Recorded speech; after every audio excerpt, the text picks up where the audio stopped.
Hi friends, நான் வந்து உங்களுடைய क्वेश्चनக்கெல்லாம் ஆன்சர் பண்ணிட்டு இருக்கேன். அதுல வந்து உங்களுக்கு என்னென்ன டவுட்ஸ் வருதோ அது எல்லாமே நீங்க எனக்கு கமெண்ட்ஸ்ல போடுங்க அப்படினா நான் கம்பல்சரி உங்களுக்கு வந்து அதுக்கு ஆன்சர் பண்றேன்.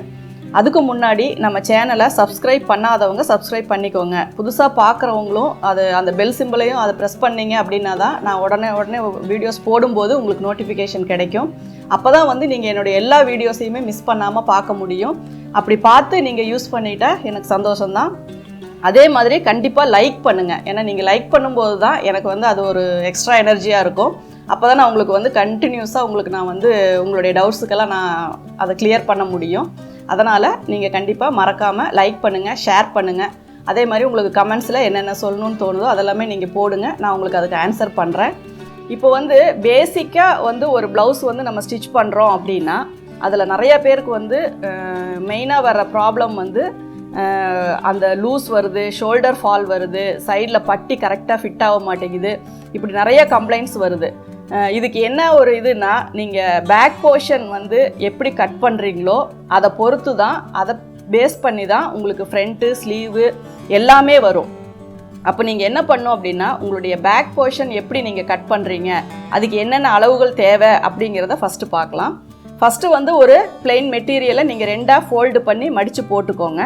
அப்படி நீங்கள் மடித்து போடும்போது உங்களுக்கு வந்து கீழே வர அந்த பிசுறு எல்லாத்தையுமே நீங்கள் கட் பண்ணிடுங்க. இப்போ நான் பேக் போர்ஷனுக்கான அந்த இதை மட்டும் நான் ட்ரா பண்ணுறேன்.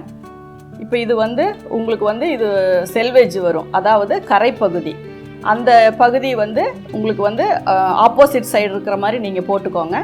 மேல் பக்கமும் ஓப்பன், கீழ் பக்கமும் ஓப்பன், உங்களுக்கு உங்களுடைய சைடில் வந்து ஃபோல்டிங் இருக்கும். இப்போ இப்படி தான் வந்து நீங்கள் ஒரு லைனிங் கிளாத்தாக இருக்கட்டும், அல்லது ஃபுல் வாயில் மெட்டீரியலாக இருக்கட்டும், இல்லை வேறு எந்த ஒரு நார்மல் ப்ளவுஸாக இருக்கட்டும், இந்த மாதிரி தான் நீங்கள் ஃபோல்டிங் பண்ணணும். இப்போ இதில் ஃபோல்டிங் நீங்கள் பண்ணும்போது கீழே வர்ற இந்த எக்ஸ்ட்ராவாக வர பிசுறு வர்றதை நீங்கள் கட் பண்ணி ஃபஸ்ட்டு ரிமூவ் பண்ணிடுங்க. இதெல்லாம் நீங்கள் மெஷர் பண்ணுறதுக்கு முன்னாடியே இந்த போர்ஷனை வந்து நீங்கள் ரிமூவ் பண்ணிடுங்க. அதுக்கப்புறம் இங்கே இருந்து தான் நம்ம உயரம் வந்து மார்க் பண்ணுவோம். அந்த உயரத்தில் நீங்கள் என்னென்ன சேர்த்தணும், உங்களுக்கு வந்து ஒரு பாடி மெஷர்மெண்ட் எடுக்கிறீங்க, அவங்களுக்கு வந்து ஒரு 14 இன்ச்சு உயரம் வேணும் அப்படின்னா அந்த 14 இன்ச்சு நீங்கள் ரெடி பண்ணி கொடுக்கும்போது நீங்கள் மெஷர் பண்ணி பார்க்கும்போது அந்த 14 இன்ச்சு இருக்கணும். அப்போ நீங்கள் என்ன பண்ணணும் அப்படின்னா, ஃபோல்டிங்காக நீங்கள் வந்து தனியாக ஸ்பேஸ் அந்த பகுதியை வந்து விட்டுறணும். அந்த என்ன இருக்கணும், அதில் ஒரு 1/2 இன்ச்சாக விடுவோம் லைனிங் ப்ளவுஸுன்னா. அதே உங்களுக்கு நார்மல் ப்ளவுஸ் அப்படின்னா 1.5 இன்ச்சு விடுவோம். இது எதுக்காக அப்படின்னா அந்த ஃபோல்டிங்கில் வந்து உங்களுக்கு அது போயிடும்.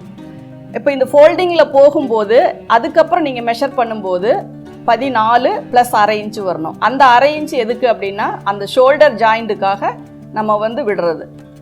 இப்போ இது ரெண்டுமே போகும்போது உங்களுக்கு கரெக்டாக 14 இன்ச், அதாவது 14 இன்ச்சு உயரம் உங்களுக்கு வரணும். அப்போ நீங்கள் இதுலேயும் எந்த ஒரு சேஞ்சஸும் பண்ணக்கூடாது, மேலே விடுற அந்த 1/2 இன்ச்லேயும் எந்த சேஞ்சஸும் பண்ணக்கூடாது. அது உங்களுடைய லைனிங்காக அல்லது நார்மல் ப்ளவுஸாக அப்படிங்கிறதுக்கு பொறுத்த மாதிரி நீங்கள் எக்ஸ்ட்ரா கிளாத்து விட்டுறணும். அப்போ நீங்கள் மெஷர் பண்ணி பார்த்து ஸ்டிச் பண்ணி முடிக்கும்போது, ஏன்னா நம்ம நாச் போட்டுருவோம், அந்த நாச் போட்டுட்டீங்க அப்படின்னாவே உங்களுக்கு கரெக்டாக அதோட தான் நீங்கள் ஃபோல்டு பண்ணுவீங்க. அப்போது ஒரு தடவைக்கு 2 தடவை நீங்கள் இந்த மெஷர்மெண்ட்டை வந்து மெஷர் பண்ணி பார்த்துக்கணும். உங்களுக்கு வந்து எவ்வளோ ஆட் பண்ணணும், எவ்வளோ குறைக்கணும் அப்படிங்கிறலாம் டவுட் வருது அப்படின்னா தாராளமாக நீங்கள் ஃபஸ்ட்டு ஒரு 1/2 இன்ச்சு விட்டுருங்க. அதோட மீதி மெஷர் பண்ணி பார்த்துட்டு மேலே ஒரு 1/2 இன்ச்சு விட்டுட்டீங்க அப்படின்னா உங்களுக்கான அந்த பேக் போர்ஷனுடைய உயரம் கரெக்டாக வந்துடும். இப்போ இதில் வந்து உங்களுக்கு எந்த டவுட்டும் வராது. அதுக்கப்புறம் நம்ம மெஷர் பண்ணுறது ஷோல்டர் வந்து எப்படி நான் உங்களுக்கு மெஷர் பண்ணணும் அப்படின்னு சொல்லி நான் சொல்லியிருக்கேன். அதாவது 1/2 ஷோல்டர் வந்து நம்ம காலருக்கு அந்த இதுக்கு வர்றது போட் நெக்குக்கு எல்லாமே 1/2 ஷோல்டர் வைப்போம். ஆனால் நார்மலாக வர ப்ளவுஸுக்கு செஸ்ட் ரவுண்டு வச்சு நான் உங்களை மெஷர் பண்ணுறேன், அந்த மாதிரி சொல்லியிருக்கேன். அதே மாதிரி நீங்கள் போட்டுக்கோங்க. இப்போ இங்கேருந்து ஒரு 6 இன்ச்சு நான் வைக்கிறேன் அப்படின்னா இந்த 6 இன்ச்சுக்கு நீங்கள் அதை கரெக்டாக மார்க் பண்ணிக்கோங்க. கீழே வந்து 6.5 இன்ச்சு நான் வைக்க சொல்லியிருக்கேன்.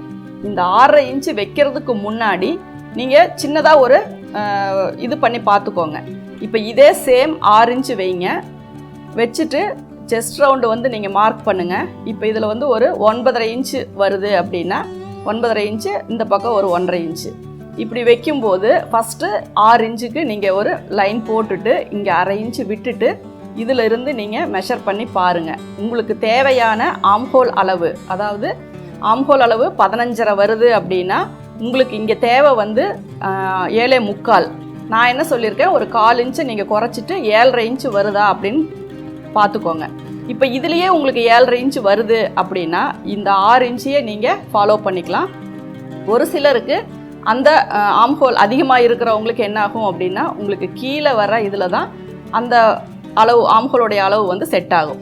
இப்போ உங்களுக்கு சேம் ஷோல்டர் அளவுலேயே உங்களுக்கு ஆம்ஹோல் செட் ஆச்சு அப்படின்னா ஷோல்டர் என்ன வைக்கிறீங்களோ அதே வச்சுக்கோங்க. அதுக்கப்புறம் உங்களுக்கு அது செட் ஆகலை அப்படின்னா ஒரு 1/2 இன்ச்சு நீங்கள் கீழே இறக்கிக்கலாம். இது வந்து அட்ஜஸ்ட்மெண்ட்டு, அதாவது ஒவ்வொருடைய உடம்புக்கும் வர அட்ஜஸ்ட்மெண்ட்டு. நார்மலாக 6, 6.5 வச்சு நீங்கள் போட்டிங்க அப்படின்னாவே உங்களுக்கு கரெக்டாக இருக்கும். இது எதுக்காக சொல்கிறேன் அப்படின்னா, ஒரு சிலருக்கு ஆம்ஹோல் சுற்றளவு குறைவாக இருக்கும். அப்போ நீங்கள் இதில் வைக்கும்போது என்னாகும் அப்படின்னா, ஆம்ஹோல் வந்து ரொம்ப, அதாவது ஒரு சிலர் வந்து மெஷர் பண்ணி பார்க்காமையே கட் பண்ணிடுவாங்க. அப்படி வரும்போது என்னாகும் அப்படின்னா உங்களுக்கு ஆம்ஹோலில் வந்து லூஸ் வரும். அப்போ என்ன ஆகும், உங்களுக்கு ஃபிட்டிங் வந்து வராது. ஆம்ஹோல் லூஸ் வந்துச்சு அப்படின்னாவே ரொம்ப ஷோல்டர் லூஸ் ஆகும், உடம்பு ஃபிட்டிங் வராது, ஸ்லீவ் ஒரு மாதிரி சுருக்கமாக வரும், அந்த மாதிரி கம்ப்ளைண்ட்ஸ் வரும். அதனால தான் இந்த அட்ஜஸ்ட்மெண்ட்டை வந்து நீங்கள் மெயினாக பார்த்துக்கோங்க. 6, 6 வச்சு செக் பண்ணுங்கள். அந்த இதில் வந்து உங்களுக்கு கரெக்டான மெஷர்மெண்ட் சீட் ஆகலை அப்படின்னா ஒரு 1/2 இன்ச்சு சேர்த்து 6 இன்ச்சு 6.5 இன்ச்சு நீங்கள் வச்சுக்கோங்க. இப்போ இதுதான் ஆம்ஹோலில் வர அட்ஜஸ்ட்மெண்ட்டு. அதுக்கப்புறம் இடுப்பு சுற்றளவில் உங்களுக்கு எந்த ஒரு ப்ராப்ளமும் இல்லை. இப்போ வந்து 34 இன்ச்சு இடுப்பு வருது அப்படின்னா நீங்கள் எப்பவும் போல் 8.5 இன்ச்சு வைப்பீங்க, ப்ளஸ் 1 இன்ச்சு டாட்டுக்காக வைப்பீங்க. அப்போ வந்து உங்களுக்கு கரெக்டாக அந்த மெஷர்மெண்ட் வந்துடும். அதுக்கப்புறம் 1.5 இன்ச்சு, இந்த 1.5யும் இந்த 1.5யும் ஈவனாக கரெக்டாக வரணும். இந்த சைடு போர்ஷன் வந்து நம்ம இங்கே நாச் போட்டுக்குவோம். இதில் வந்து டாட் பிடிக்கிறது வந்து நீங்கள் இந்த டாட் பிடிக்கிறதுலையும் என்ன ஒரு ப்ராப்ளம் வருது அப்படின்னா, நீங்கள் டாட் வந்து க்ளோஸாக போக போக நெக்கு வந்து ஓப்பன் ஆகும், அதாவது நெக்கு அகலமாகும். அதே மாதிரி உங்களுக்கு கரெக்டாக ஒரு மிட் பாயிண்ட் நீங்கள் வச்சுக்கோங்க. நான் சொல்லியிருக்கேன், இந்த போர்ஷனுக்கும் மிட் பாயிண்டில் டாட் பிடிங்க அப்படின்னு இருக்கேன். அது வந்து மேக்ஸிமம் கம்மியாக பிடிச்சிட்டிங்க அப்படின்னா உங்களுக்கு அந்த ஷோல்டர் அந்த நெக்கு விரியறது இந்த மாதிரி பிரச்சனையெல்லாம் வராது. இதை வந்து நீங்கள் வந்து ரொம்ப அதிகமாக பிடிச்சிட்டிங்க அப்படின்னு பார்த்தீங்கன்னா இந்த இடம் வந்து ஒரு வி ஷேப்பில் உங்களுக்கு இப்படி தெரியும் நெக்கு.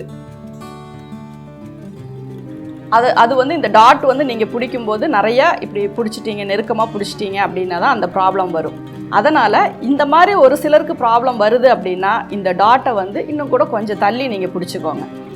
இப்போ இதில் நான் மெயினாக சொல்ல வந்த டிப்ஸு வந்து 3 டிப்ஸ் நான் இதில் சொல்லியிருக்கேன். ஃபஸ்ட்டு ப்ராப்ளம் வந்து உங்களுக்கு பேக்கில் வந்து ஹைட்டை வந்து கரெக்டாக நீங்கள் வச்சிங்க அப்படின்னா தான் உங்களுக்கு அதை சார்ந்து வர எல்லா மெஷர்மெண்ட்ஸுமே உங்களுக்கு கரெக்டாக வரும். அடுத்தது ஷோல்டரில் வந்து நான் உங்களுக்கு அந்த அட்ஜஸ்ட்மெண்ட் என்ன அப்படின்னு சொல்லியிருக்கேன். இதுவும் அப்படி தான். அதே மாதிரி நெக்கு டெப்த்தாக போடுறவங்க இதை வந்து நல்லா டெப்த் பண்ணி நீங்கள் மார்க் பண்ணிக்கோங்க. ஏன்னா இங்கே வைட் நெக் வரும்போது இங்கே ரொம்ப லூஸ் வந்துச்சு அப்படின்னா இந்த இடம் நிறைய துணி வந்து, அதாவது ஒரு ஆம்ஹோலில் இப்படி நீங்கள் மார்க் பண்ணுறீங்க அப்படின்னா, இதுவே நல்லா டெப்த்தாக டீப்பாக ஒரு நெக்கு இப்படி போடுறீங்க அப்படிங்கும்போது இதையும் நீங்கள் இப்படி உள்ள தள்ளி தான் கொண்டு வரணும். ஏன்னா இந்த இடம் வந்து நீங்கள் மேடாக வரைஞ்சிங்க அப்படின்னா இங்கே நிறைய துணி வந்து உங்களுக்கு சுருக்கம் வரும். அது என்ன ஆகுனா உங்களுக்கு பேக் போர்ஷன் வந்து ஃபிட்டிங் கரெக்டாக வராது. அதனால் உங்களுக்கு பேக் போர்ஷன் வந்து நெக்கு அகலமாக வரும்போது ஆம்ஹோல் இப்படி டெப்த்தாக வந்து இப்படி வந்தால் தான் உங்களுக்கு அது ஃபிட்டிங் வந்து கரெக்டாக வரும். அது எல்லாருக்குமே செட் ஆகாது. உடம்புனுடைய முதுகு பாகம் நல்லா ஃப்ளாட்டாக ஸ்லிம்மாக இருக்கவங்களுக்கு இது ஓகேவாக இருக்கும். நீங்கள் வந்து கொஞ்சம் ஃபேட்டாக இருக்காங்க, முதுகு லைட்டாக வளைஞ்ச மாதிரி இருக்குது அப்படின்னா ஆம்ஹோல் வந்து இந்த மாதிரி போட்டிங்க அப்படின்னா தான் உங்களுக்கு செட் ஆகும். அதனால் இந்த ஆம்ஹோலில் வர அட்ஜஸ்ட்மெண்ட்டை நீங்கள் பார்த்துக்கோங்க. அடுத்தது நான் சொல்கிறது இந்த டாட்டு. இந்த பேக் சைடு நீங்கள் என்னென்ன கரெக்ஷன் பண்ணணும் அப்படின்னா இந்த மாதிரி கரெக்ஷன் தான் பண்ணணும். அதே மாதிரி உங்களுக்கு வந்து நெக்கோடைய அகலம் வந்து இப்போது நார்மலாக ஒரு நெக்கு போடுறாங்க அப்படின்னா நீங்கள் 2.25 வச்சு கீழே நல்லா எவ்வளோ வேணாலும் டெப்த்து போட்டுக்கோங்க. அதுவே வந்து ஓவராக ஒரு 8.5-9 இன்ச்சை தாண்டி ஒரு 10 இன்ச்சுக்கு போடுறாங்க அப்படிங்கும்போது நீங்கள் ஒரு 2.25 வைக்கிற இடத்துல 2.5 வச்சுக்கோங்க. ஏன்னா உங்களுக்கு இது ஓரளவுக்கு மேலே இது அகலமாக போகும்போது நெக்குடைய அந்த ஷேப்பு, இந்த ஷோல்டரோடைய ஷேப்பு எல்லாமே மாறும்.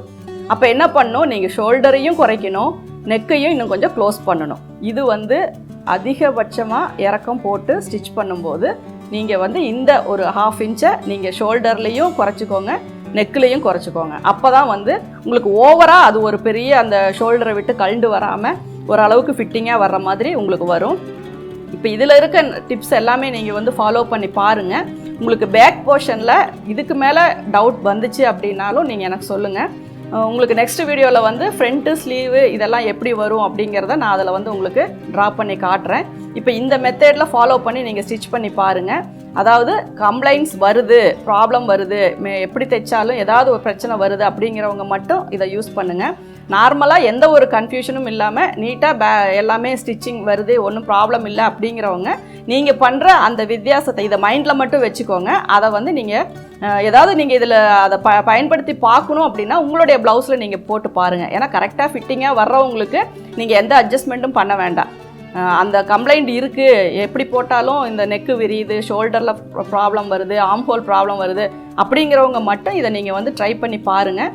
அதுக்கப்புறம் நீங்கள் கமெண்ட்ஸில் சொல்லுங்கள். நான் உங்களுக்கு அதுக்கான ஆன்சர் வந்து நான் உங்களுக்கு பண்ணுறேன்.